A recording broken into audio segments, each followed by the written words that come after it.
ರವೆ ಗಂಜಿ ಯಾರೆಲ್ಲ ಕುಡಿಬಹುದು? ಕುಡಿಯೋದ್ರಿಂದ ಯಾವ ಥರ ಬೆನಿಫಿಟ್ಸ್ ಇದೆ? ರವೆ ಗಂಜಿ ಕುಡಿಯೋದ್ರಿಂದ ವೆಯ್ಟ್ ಲಾಸ್ ಏನಾದರೂ ಆಗುತ್ತಾ? ಬರೀ ವಯಸ್ಸಾದವರು ಮಾತ್ರ ಕುಡಿಬಹುದಾ ಇದನ್ನು? Hello guys, welcome back to my channel. ಒಂದು ಪಾತ್ರೆಗೆ 1.5 ಉಂಡೆ ಬೆಲ್ಲ. ನಿಮಗೆ ಸ್ವೀಟ್ ಜಾಸ್ತಿ ಬೇಕು ಅಂದರೆ ಎಕ್ಸ್ಟ್ರಾ ಹಾಕೊಳ್ಳಿ, ಕಮ್ಮಿ ಅಂತಂದರೆ ನಿಮಗೆ ಎಷ್ಟು ಬೇಕೋ ಅಷ್ಟು ಬೆಲ್ಲ ಹಾಕೊಳ್ಳಿ. ಆ ಬೆಲ್ಲಕ್ಕೆ 1 ಟೀ ಕಪ್ ಅಷ್ಟು ನೀರು. ಚೆನ್ನಾಗಿ ಬೆಲ್ಲನ ಕರಗಿಸ್ಬೇಕು. ತೀರಾ ಕುದಿಸೋಕೆ ಹೋಗಬೇಡಿ, ಕುದಿಯೋದ್ರಿಂದ ಪಾಕ ಆಗಿಬಿಡುತ್ತೆ. ಸೊ ಬೆಲ್ಲ ಕರಗೋ ತನಕ ಕುದಿಸಿದ್ರೆ ಸಾಕು. ಬೆಲ್ಲ ಕರಗಿದೆ ಅಂದ ತಕ್ಷಣ ಸೋಸ್ಕೊಳ್ಬೇಕು. ಇದರಿಂದ ಬೆಲ್ಲದಲ್ಲಿರೋ ಕಲ್ ಪಾರ್ಟಿಕಲ್ಸು ಸಪ್ರೇಟ್ ಆಗುತ್ತೆ. ಬೆಲ್ಲ ಸೋಸಾದ್ಮೇಲೆ ಇನ್ನೊಂದು ಪಾತ್ರೆಯಲ್ಲಿ 1 ಟೇಬಲ್ ಸ್ಪೂನ್ ಚಿರೋಟಿ ರವೆ. ನಾನಿಲ್ಲಿ 2 ಕಪ್ ಮಾಡಿರೋದ್ರಿಂದ 1 ಟೇಬಲ್ ಸ್ಪೂನ್ ಚಿರೋಟಿ ರವೆ ಯೂಸ್ ಮಾಡಿದ್ದೀನಿ. ಚಿರೋಟಿ ರವೆ ಹಾಕಿ 2 to 3 ಮಿನಿಟ್ಸ್ ಬೆಚ್ಚಗೆ ಹುರ್ಕೊಂಡ್ರೆ ಸಾಕು. ತೀರಾ ರೋಸ್ಟ್ ಥರ ಹುರ್ಕೊಳ್ಳೋದೇನು ಬೇಡ. 2 ರಿಂದ 3 ನಿಮಿಷ ಹುರಿದ್ರೆ ಸಾಕು. ಈ ಕಡೆ ಇನ್ನೊಂದು ಪಾತ್ರೆಯಲ್ಲಿ 1 ಕಪ್ ನೀರು ಮತ್ತು 1 ಕಪ್ ಹಾಲು.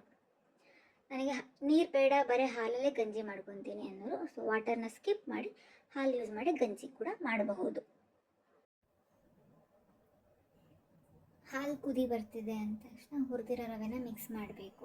ಮಿಕ್ಸ್ ಮಾಡ್ತಿರ್ಬೇಕಾದ್ರೆ ಸೌಟ್ನಾಗ ಗುರಾಡ್ತಾನೆ ಮಿಕ್ಸ್ ಮಾಡಬೇಕು, ಇಲ್ಲಾಂದರೆ ಬೇಗ ರವೆ ಗಂಟು ಬಿದ್ದುಬಿಡತ್ತೆ.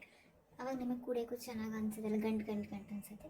4 to 5 ಮಿನಿಟ್ಸ್ ಕಂಟಿನ್ಯೂಸ್ ಹೀಗೆ ಗುರಾಡ್ತಾ ಇರಬೇಕು. ಆದಮೇಲೆ ಅದಕ್ಕೆ ನಾವೇನು ಬೆಲ್ಲ ಪಾಕ ಮಾಡ್ಕೊಂಡಿರ್ತೀವಿ, ಸೊ ಆ ಬೆಲ್ಲನ ಮತ್ತು 1 ಸ್ಪೂನ್ ತುಪ್ಪ ಮಿಕ್ಸ್ ಮಾಡಬೇಕು. ಸೊ ಬೆಲ್ಲ ಇಲ್ಲಾಂದರೆ ಶುಗರ್ ಆ್ಯಡ್ ಮಾಡ್ಕೊಳ್ಳಿದ್ರೆ ನಿಮ್ಮ ವೆಯ್ಟ್ ಲಾಸ್ ಮಾಡ್ಕೊಬೇಕಾದ್ರೆ ತುಂಬ ಕಷ್ಟ ಆಗುತ್ತೆ. ಸೊ ವೆಯ್ಟ್ ಲಾಸ್ ಮಾಡ್ಕೊತೀನಿ ಅನ್ನೋರಿಗೆ ಬೆಲ್ಲ ತುಂಬ ಇಂಪಾರ್ಟೆಂಟ್ ಆಗುತ್ತೆ. ಆಮೇಲೆ ತುಪ್ಪದಿಂದ ನಾನು ಫ್ಯಾಟ್ ಆಗ್ತೀನಿ ಅನ್ನೋದು ತುಂಬ ನೆಗೆಟಿವ್ ಒಪಿನಿಯನ್. ಸೊ ತುಪ್ಪದಿಂದ ನಿಮ್ಗೆ ಯಾವುದೇ ರೀತಿ ಫ್ಯಾಟ್ ಆಗೋಲ್ಲ. ತುಂಬಾ ಬೆನಿಫಿಟ್ಸ್ ಇದೆ ನಮ್ಮ ಬಾಡಿಗೆ. ಪ್ರೋಟೀನ್ ಸಿಗುತ್ತೆ, ಸ್ಕಿನ್ನಿಗೆ ಗ್ಲೋ ಆಗುತ್ತೆ. ಅದಾದಮೇಲೆ 2 ನಿಮಿಷ ಚೆನ್ನಾಗಿ ಕುದಿಸಿದ್ರೆ ನೀವು ರವೆ ಗಂಜಿ ಕುಡಿಬಹುದು. ಸರ್ವ್ ಮಾಡ್ಕೊಬೇಕಾದ್ರೆ ನಿಮಗೆ ಎಕ್ಸ್ಟ್ರಾ ತುಪ್ಪ ಬೇಕು ಅಂದರೆ ಹಾಕ್ಕೊಂಡು ಸರ್ವ್ ಮಾಡ್ಕೊಬೋದು. ಇದನ್ನು ವಯಸ್ಸಾದವ್ರು ಮಾತ್ರ ಕುಡಿಬೇಕು ಅಂತ ಏನಿಲ್ಲ, ಅಡಲ್ಟ್ಸು ಕೂಡ ಕುಡಿಬಹುದು.